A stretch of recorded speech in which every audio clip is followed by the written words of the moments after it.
આજે ધોરણ 9ની અંદર જે 20મું પ્રકરણ છે સંસ્કૃતની અંદર 20મું પ્રકરણ સંસ્કૃત ભાષાયાઃ વૈશિષ્ટ્યમ, હું શૈલેષભાઈ જાની નૂતન વિદ્યાપીઠમાંથી આ પ્રકરણ તમને સમજાવવાનો છું. આની અંદર 8 વિશેષતાઓ આપી છે. આમ તો સંસ્કૃતની વિશેષતાઓ એમ જ પાઠનું નામ છે, પણ સંસ્કૃતની જે 8 વિશેષતાઓ અહીંયા આપેલી છે અને 8 આપણે બહુ સરસ રીતે સમજવાની છે, જાણવાની છે. બીજું, 8 વિશેષતામાંથી આપણે 4 વિશેષતા આજે લઈશું. 4 વિશેષતા પછીના કોઈ પ્રકરણમાં, એટલે કે પછી વારે બીજો પીરિયડ આપણે લઈશું ત્યારે આપણે 4 પાછા ફરીથી લઈશું. કારણ કે એમાં આટલો આપણે સમય લાગશે, એટલે અથવા તો સમજાવવા માટે થોડુંક મારે વિશેષ સમય જોઈએ છે. માટે તો સંસ્કૃતિને સમજવાનું તો જોકે 20 પીરિયડ લઈએ તો પણ ઘટે, કારણ કે આપણી સંસ્કૃતિ જબરજસ્ત અને મહાન પણ છે, વિશેષતા ધરાવનારી છે.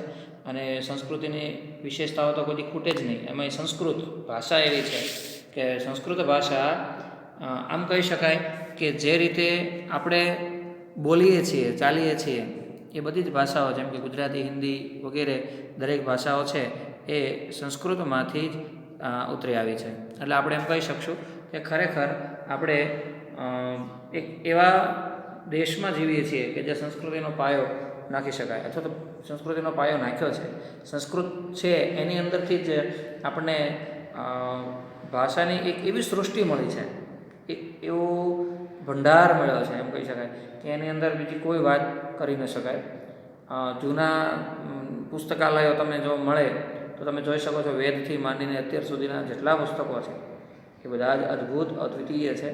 માણસ વાંચતા વાંચતા પણ થાકી જાય, પણ પુસ્તક ખૂટતા નથી. આટલા પુસ્તકો છે. સારા એવા લેખક અને સારા એવા કવિઓએ તો ઘણું બધું લખ્યું જ છે. એ ઉપરાંત વ્યાસજીએ પુરાણો જે લખ્યા છે એ તમે વાંચો ત્યારે ખ્યાલ આવે કે અદ્ભુત છે. વેદ પણ લખાયા છે તો અદ્ભુત છે. આ બધી જ વસ્તુ સંસ્કૃતમાં છે. પ્રાચીન સમયથી સંસ્કૃત જ્યારે બોલાતી હતી એટલે દેવ ભાષા કહેવાય છે, કારણ કે દેવો પણ એની ભાષા બોલતા હતા. એટલે દેવો જે સંસ્કૃત ભાષા બોલે એ માટે દેવ ભાષા, એટલે એની લિપિ જે છે એ પણ દેવનાગરી લિપિ ગણવામાં આવે છે. તો આ રીતે એની ભાષા ખૂબ જ વ્યવસ્થિત અને સાયન્ટિફિક ભાષા, એટલે કે વૈજ્ઞાનિક ભાષા છે, આવું કહી શકાય. અલગ અલગ ઘણી બધી વિશેષતાઓ એની અંદર રહેલી છે, એ આપણે એની અંદર જોવાની છે. એમાંથી મુખ્ય 4 વિશેષતા ઉદાહરણ સાથે આપ્યા છે, એ આપણે પહેલાં જોઈશું. સૌથી પહેલાં એનો પરિચય મેળવીએ તો લખ્યું છે સંસ્કૃત ભાષાની અનેક વિશેષતાઓ છે. એક તો આ આપણા ભારતની પ્રાચીનતમ ભાષા છે, વળી તે આપણી સાંસ્કૃતિક રાષ્ટ્રભાષા પણ છે.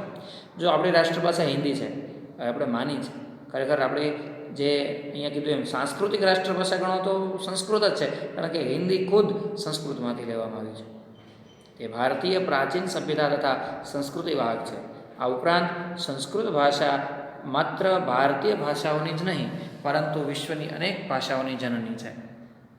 જનની એટલે માતા. વિશ્વની ઘણી બધી ભાષાઓ છે જેનો ઉદ્ભવ અને એનો વિકાસ, આ બધી જ વસ્તુઓ સંસ્કૃતથી થયું છે.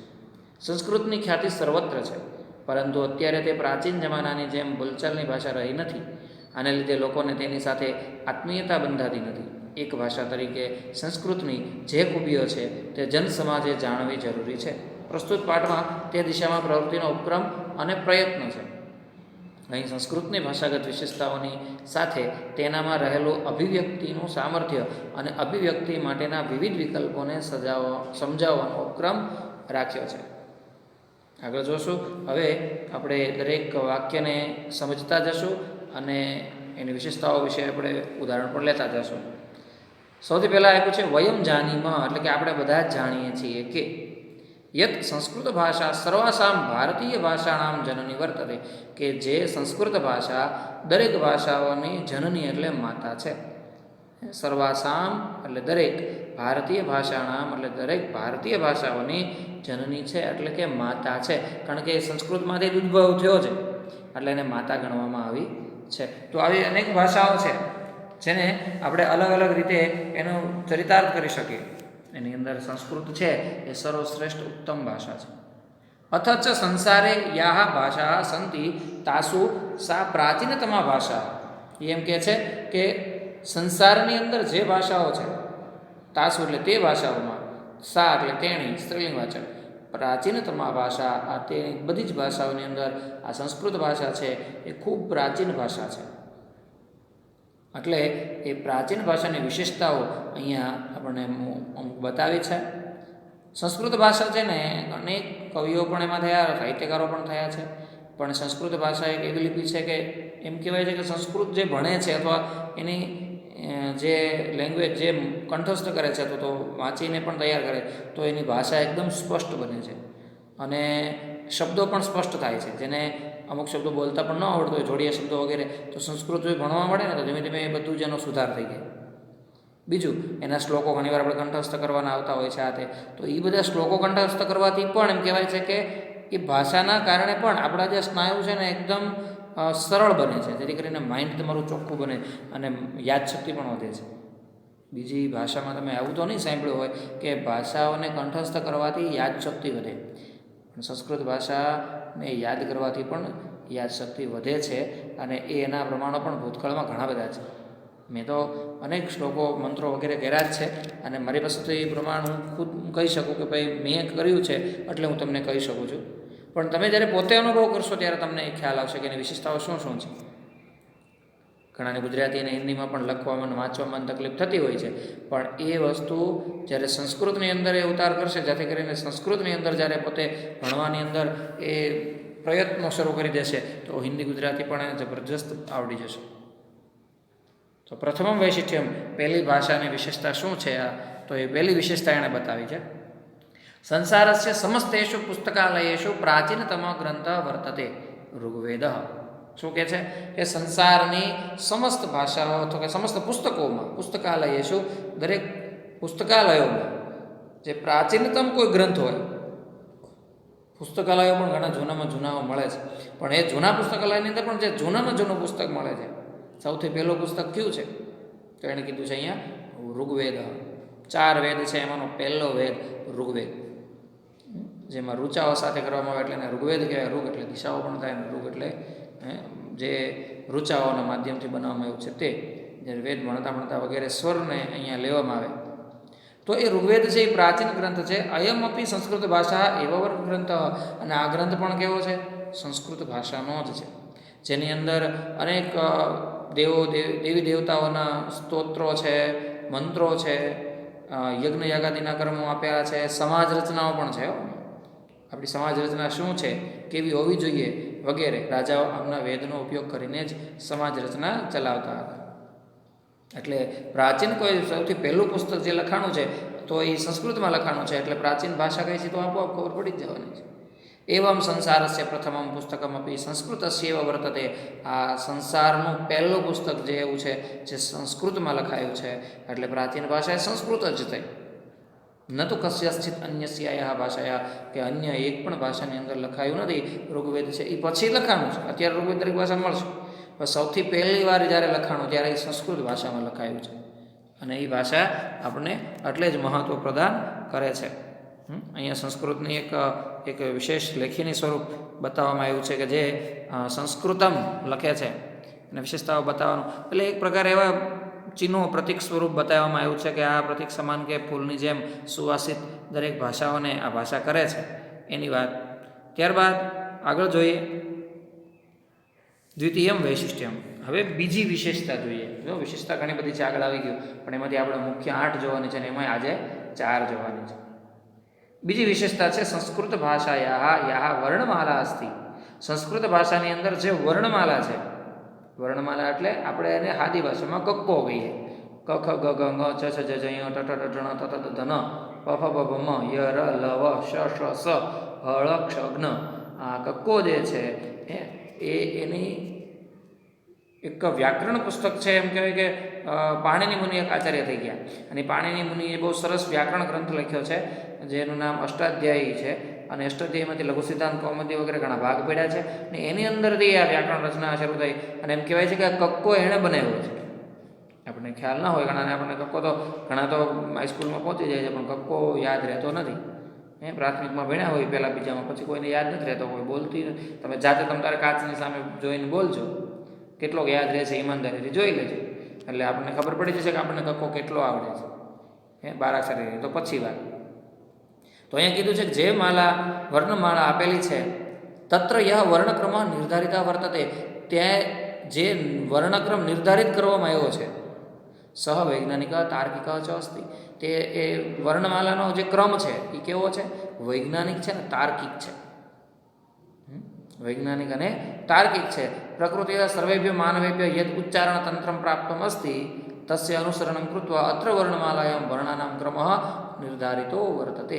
એમ કે છે કે પ્રકૃતિભ્ય સર્વેભ્ય, પ્રકૃતિથી જ જે આપણે દરેક માણસ જે ઉચ્ચારણ તંત્ર પ્રાપ્ત કર્યું છે, આપણે જન્મથી લઈને મૃત્યુ સુધી જે બોલીએ છીએ તો એ ઉચ્ચારણ તંત્રના અમુક અમુક ભાગ છે મુખમાં, તો એ જે કંઈ ઉચ્ચારણ તંત્ર આપણને પ્રાપ્ત થયું છે તસ્ય અનુસરણમ કૃત્વા, તેનો અનુસરણ કરીને અત્ર વર્ણમાલાયામ વર્ણાનામ ક્રમ નિર્ધારિત વર્તતે, એનું અનુસરણ કરીને આ વર્ણમાલાનો વર્ણનો ક્રમ અહીંયા નક્કી કરીને મૂકવામાં આવ્યો છે. જે વર્ણક્રમ એટલે આપણે એને કક્કો કહીએ, જે કથી શરૂ થાય છે.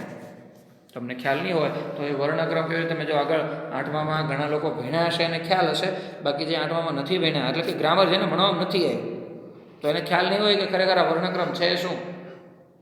તમે કક્કો જો આવડતો હશે તો યાદ કરજો, કક્કાના પહેલા 5 અક્ષર છે ક ખ ગ ઘ ંગ, એ ગળામાંથી બોલવામાં આવે. જ્યારે ઉચ્ચારણ તંત્ર સૌથી પહેલું આપણે અક્ષરો બહાર આવે તો ગળું પહેલું આવે. તમે જો આ વૈજ્ઞાનિક તાર્કિક કીધું ને, એ તમને હું સમજાવું છું કે શા માટે. તો સૌથી પહેલાં 5 અક્ષરથી ગળામાંથી આવે છે, ક ખ ગ ઘ અને અંગ. તમે ઘણીવાર જોશો આમ ડ કરીને વચ્ચે મીંડું હશે એને અંગ કહેવાય. મંગલમ વગેરે આપણે શબ્દ બોલીએ છીએ. પછી બીજું સ્થાન કયો છે, ત્યાંથી ઉપર આવે એટલે તાળવું આવશે આમ સીધું એને. તો તાળવાના 5 અક્ષર છે ચ છ જ ઝ ને ય. આ 5 અક્ષર છે એ તાળવામાંથી બોલાય છે. ચ છ જ જમરૂકનો અને ઝ ઝબલાનો અને ય અનુનાસિક ય આવે છે. તમે આમ આવો ક્રોસવાળો હશે, જોયો હશે ઘણીવાર, કોઈ હિન્દી દેશી હિસાબમાં ઘણીવાર હોય. અને એ ઝ પછી જ આવે. અને પછી તો કે મૂર્ધન્ય એટલે કે તાળવામાંથી જીભ વળીને બોલે છે. ટ ઠ ડ ઢ ણ. તમે બોલીને જોશો તમે ઉપર જીભ અડાડીને વાળવી પડે છે એટલે એને મૂર્ધન્ય કહેવાય. બધા ક્રમમાં જ છે, એક પછી ક્રમ. આવું એબીસીડીમાં તમને જોવા નહીં મળે. પેલો એ સ્વર છે ને બી બાજુ વ્યંજન છે, કંઈ નક્કી જ નહીં શું બનાવવું છે ને શું નથી બનાવવું. તો આ શું બતાવ્યું એને? તાર્કિક ક્રમ, વૈજ્ઞાનિક ક્રમ. ટ ઠ ડ ઢ ણ. પછી શું છે તો કે પછી દાંતનો વારો આવે. ક્રમશઃ દાંતનોમાં તો કે 5 અક્ષર છે દાંતના છે. ત થ દ ધ ન. જીભ છે એ દાંતને અડે. બોલીને જોઈ લીધું. ત થ દ ધ ન. આ 5 દાંતને અડે છે. તો 5 અક્ષર કેવા છે? એ દંત્ય શબ્દ કહેવાય એને. અને પછી તો કે દાંત પછી હોઠ આવે. તો હોઠના 5 અક્ષર છે પ ફ બ ભ મ. આ 5 અક્ષર છે એ હોઠના છે. એ હોઠ અડીને તો જ બોલી શકો, નકર તમે બોલી શકો નહીં. તો આ એક સંસ્કૃતની વિશેષતા રહી છે. તો પ ફ બ ભ મ. પછી ય ર લ વ. આ અંતસ્થ વ્યંજન કહેવાય, સીધા જ અંદરથી બહાર આવે છે. એના સ્થાન તો છે જ. એમાં ય છે એ થોડો કંઠમાંથી આવે છે. ર છે એ થોડોક તાળવાને અડીને ધ્રુજે છે, જેને મૂર્ધન્ય પણ કહી શકાય અને અંતસ્થ પણ છે. પછી લ એ દાંત્યો છે, દંતનો. લ જીભ છે એ નીચે અંદરથી દાંતને અડે છે. અને પછી વ એક એવો અક્ષર છે આખા વર્ણમાલામાં કે એ દાંત અને હોઠ એ બે અડે છે. નીચેનો દાંત, ઉપરનો હોઠ. વ તો તમે વ બોલી શકો. આ વૈજ્ઞાનિક તાર્કિક ક્રમ છે આખો. પછી તરણે શ પેલો જે તાળવામાંથી બહાર આવે છે. શ મૂર્ધન્ય જીભ વળે છે ઊભી. અને સ દંત્યો સ. તો ત્રણેય અલગ છે. શ શ સ. અને છેલ્લે હ પાછો કંઠમાંથી છે. પહેલાં કંઠમાંથી શરૂઆત થઈ ને છેલ્લે પણ કંઠમાં છે. એટલે જો આપણે વર્ણક્રમની અંદર 12 અક્ષરી આવે ને, 12 અક્ષરીમાં છેલ્લો 12મો અક્ષર છે એને વિસર્ગ લાગે અને એ વિસર્ગ છે એ હ બોલાય છે. હ એટલે ક થી શરૂઆત થાય પણ હય જ પાછું અટકવાનું છે. એટલે વિસર્ગને પણ હવે આવી વૈજ્ઞાનિકતા બીજી એકેય ભાષામાં મળતી નથી. એટલે આપણી ભાષા બહુ જબરજસ્ત છે, શીખવી જોઈએ. એટલે કહે છે પ્રથમમ ભવતી ઉચ્ચારણ તંત્રસ્ય અનુસારમ અકારસ્ય ઉચ્ચારણમ પ્રથમમ ભવતી. એમ કહે છે કે ઉચ્ચારણ તંત્રના અનુસાર અકાર છે એ ઉચ્ચારણમાં પહેલો પ્રથમ છે. આપણે જોયું વ્યંજનનું જોયું, પણ એની પહેલાં સ્વરો છે. અ આ ઈ ઉ એ ઐ ઓ ઔ અમ ને અહ. તો આ વર્ણક્રમ એ સ્વરોમાં પણ છે. તો એ સ્વરને અહીંયા પ્રથમ ક્રમ અ સાથે જોડવામાં આવ્યો છે, કારણ કે અ પણ અહીંથી જ બહાર આવે છે. તમે જોજો. અને ત્યારબાદ એણે કીધું છે અતઃ વર્ણમાલાયામ અકાર પ્રથમમ વર્તતે, એટલે સૌથી વર્ણમાલાનો પહેલો અક્ષર કદાચ તમારે ગણવો હોય તો અકારને ગણી શકાય, કારણ કે કની પહેલાં પણ આવે છે. એવમેવ વ્યંજનવર્ણેષુ કકારસ્ય ક્રમઃ પૂર્વચકારસ્ય ચ ક્રમઃ પશ્ચાદ વર્તતે તસ્ય અપી કારણમ ઇદમ એવ. એનું કારણ જે એ જ છે કે વ્યંજન કર્મ, જે વ્યંજન છે સ્વર સિવાયના, જેને કક્કો કહીએ આપણે, તો એની અંદર કનો વર્ણ પહેલો આવે છે અને પછી ક્રમશઃ પછી ચનો વર્ણ, પછી ટનો વર્ણ, કારણ કે એ 5 અક્ષર મેં તમને કીધા ને, ક ખ ગ ઘ ચ છ જ જ ટ ઠ ડ ણ ત થ દ ન પ પ બ મ, તો એને વર્ણના નામ આપ્યા છે. પહેલો ક વર્ગ, પછી ચ વર્ગ, પછી ટ વર્ગ, પછી ત વર્ગ ને પછી પ વર્ગ. તો આ ક ચ ટ ત પ ઊભી લાઈન કહી શકાય. એના 5 અક્ષર આપ્યા છે આપણે. તો ક થી મ સુધીના 5 ભાગ પાડ્યા છે. હા, આ વર્ણક્રમ વૈજ્ઞાનિક છે. મેં એટલે જ કીધું હતું કે આપણે 4 જ વિશેષતાઓ લેશું, કારણ કે આગળથી ઘણું બધું આવું આવે તો સમજાવવું પડે. નકર સમજાવવા વગર પછી પાઠ અધૂરો રહે તો એ નકામો, તમને ન આવડે. જે કરી ગયા હશે એને રિવિઝન થશે, જેને બાકી છે એને આને સમજાઈ જશે. માટે મેં આ તમને સમજાવવા માટે જ વધારે થોડો સમય લેવો પડે મારે. એટલે એક પાઠના 2 પાઠ, 2 ક્રમ આપણે થશે અલગ અલગ. તો અહીંયા કીધું છે કે એવમેવ વ્યંજનવર્ણેષુ કકારસ્ય ક્રમઃ પૂર્વ ચકારસ્ય ચ ક્રમઃ પશ્ચાત વર્તતે તસ્ય અપી કારણમ ઇદમ એવ. આ જ એનું કારણ છે કે અકાર ચકાર વગેરે એક પછી એક ક્રમ ગોઠવાતા જાય છે. અન્યસુ ભાષાસુ યાહ વર્ણમાલા સંતિ, અન્ય ભાષાઓમાં પણ જે વર્ણમાલાઓ છે, તત્ર એતાદૃશ તાર્કિક વૈજ્ઞાનિકશ્ચ ક્રમ ન મિલતી. એ ભાષાઓની અંદર આવો તાર્કિક અને વૈજ્ઞાનિક ક્રમ મળતો નથી. તમે કોઈ પણ ભાષાની અંદર જોઈ લેજો. હમણાં અંગ્રેજીમાં મેં તમને કીધું ને, ABCD આવે, તમે એ છે સ્વર છે, બી બધે વ્યંજન છે, કંઈ નક્કી જ નથી. તમે વ્યંજન અને સ્વરને અલગ નથી પાડ્યા એને, અને જે આ પાડ્યા છે ને આપણને સમજાય નહીં એ રીતે આડાવડા મૂક્યા છે. તો આપણો ક્રમ જે છે એ ક્રમને કોઈ પણ નકારી શકતું નથી. એટલે પણ સંસ્કૃત ભાષા શ્રેષ્ઠ છે. આ એની એક અલગ વિશેષતા છે. અને ત્યારબાદ ત્રીજી વિશેષતા, તૃતીય વૈશિષ્ટ્યમ આચાર્યેણ પાણિનિના વિરચિતમ અષ્ટાધ્યાયી નામના પ્રસિદ્ધમ સંસ્કૃત વ્યાકરણમ માનવ મસ્તિષ્કસ્ય સર્વોત્તમા કૃતિ વર્તતે. એ શું કહે છે? આચાર્ય પાણિનિ મુનિ, હમણાં મેં તમને થોડી વાર પહેલાં જ યાદી આપી કે પાણિનિ નામના એક મુનિ થઈ ગયા છે. એમણે અષ્ટાધ્યાયી નામનો પ્રસિદ્ધ સંસ્કૃત વ્યાકરણ ગ્રંથ લખ્યો છે, જે માનવ મસ્તિષ્કનું સર્વોત્તમ કૃતિ માનવામાં આવે છે. એવું કોઈ કૃતિ છે જ નહીં કે જેમાં માણસનું મગજ એટલું બધું કસાઈ જાય. આ તો ભણવામાં એટલું બધું મગજ કસવું પડે છે, તો એ લખવાવાળો વ્યક્તિનું મગજ કેવું છે એ તમે નક્કી કરી શકો નહીં.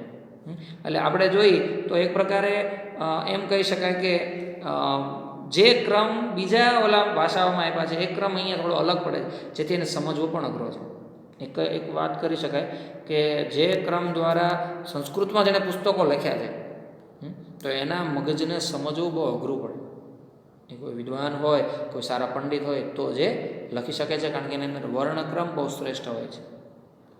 આગળ જોઈએ, ચતુર્થ એતાદૃશ્ય વ્યાકરણ અન્યત્ર ન ઉપલબ્ધ. એટલે આવો વ્યાકરણ ગ્રંથ આપણને અન્યત્ર જોવા મળતો નથી, અથવા મળતો પણ નથી. આ વસ્તુ એને આપણને કીધી. ચતુર્થમ વૈશિષ્ટ્યમ. હવે ચોથી વિશેષતા, સંસ્કૃત ભાષાયામ મહાભારત નામના પ્રસિદ્ધ એક ગ્રંથ વર્તતે. સંસ્કૃત ભાષાની મહાભારત નામે ગ્રંથ જે છે એ પ્રસિદ્ધ ગ્રંથ એ સંસ્કૃતમાં લખવામાં આવ્યું છે. મહાભારત ગ્રંથ બહુ જબરજસ્ત મોટામાં મોટો કોઈ ગ્રંથ હોય તો શ્લોકોના અંદાજે શ્રેષ્ઠ ગ્રંથ તો શ્રીમદ ભાગવત છે, જો કે એ સંસ્કૃતમાં જ છે. અને સર્વ ઉત્તમમાં સૌથી મોટો ગ્રંથ જે ગણવામાં આવે છે. ઉત્તમ ગ્રંથ શ્રેષ્ઠ શ્રીમદ ભાગવત, પણ જે મોટો ગ્રંથ છે તો એ મોટો ગ્રંથ છે એ મહાભારતને માનવામાં આવે છે. શું કામ આગળ આવે છે? સહ લક્ષ્ય શ્લોક પરિમિત, કારણ કે એની અંદર 1,00,000 શ્લોક છે. એવો ગ્રંથ છે કે 1,00,000 શ્લોકથી બનાવવામાં આવ્યો છે, વ્યાસજીએ લખ્યા છે. તો એક પ્રકારે એક પણ તમે નક્કી કરી શકો કે આવડો મોટો ગ્રંથ લખવો હોય તે કોઈ નાની વાત નથી. એને કીધું માનવ સહ લક્ષ્ય શ્લોક પરિમિત એતાદૃશ વિશાલકાય ગ્રંથ નિખિલેપી સંસારે નાસ્તિ. શું કહે છે કે એતાદૃશ વિશાલકાય ગ્રંથ, આવો વિશાળકાય મોટું એનું કદ ધરાવતો એવો ગ્રંથ સમગ્ર સંસારમાં પણ તમને મળતો નથી. ઇદમ અપી સંસ્કૃતસ્ય અપરમ વૈશિષ્ટ્ય. આ સંસ્કૃતની એક અલગ પ્રકારની વિશેષતા છે એમ કહી શકાય. મહાભારત વિશે તો એવું પણ કહેવાયું છે કે કોઈ એવી ઘટના, કોઈ એવું કહાની એવી નથી કે જે મહાભારતમાં ન હોય, અને મહાભારતની અંદર કોઈ ઘટના કે સ્ટોરી એવી નથી કે જે દુનિયામાં બની ન હોય. એનો મતલબ મહાભારતમાંથી દરેક વસ્તુ આપણને પ્રાપ્ત થાય છે, કેમ કે એની અંદર કૃષ્ણ પણ છે, દુર્યોધન પણ છે, કંસ પણ છે, અને અર્જુન પણ છે. સારા સારા પાત્રો તમે જુઓ, ભીષ્મ જેવા પાત્રો કે કર્ણ જેવા પાત્રો પણ આપણને જ્યાં ત્યાં ગમે તે ગ્રંથમાં ન મળે. એની જેવા પાત્રો બનાવવામાં આવ્યા હોય પણ જે જીવંત જીવી ગયા છે એવા પાત્રો તો તમને મહાભારતમાં જ મળે. એવી ઘટનાઓ મહાભારતમાં જ જોવા મળે કે જે કૃષ્ણ સાથે જોડાયેલી છે. તો બહુ સરસ આ 4 વિશેષતાઓ જે સંસ્કૃતની બતાવી, કારણ કે આ બધા જ ગ્રંથો અને પુરાણો વગેરે બધું જ સંસ્કૃતમાં લખાયેલું છે, અને સંસ્કૃત જેટલું જ સરસ રીતે આવડશે એટલે બીજી ભાષા પણ તમે સરસ રીતે બોલી શકશો અને સરસ રીતે એને માણી શકશો. અને સારામાં સારા પુસ્તકો બીજા તમારે જાણવા હશે તો પણ સંસ્કૃત આવડતું છે તો તમે બહુ સરસ રીતે જાણી શકશો અને સમજી શકશો. તો અહીંયા સુધી રાખીએ છીએ. બાકીની વિશેષતા આપણે પછીના પ્રકરણમાં જોઈએ.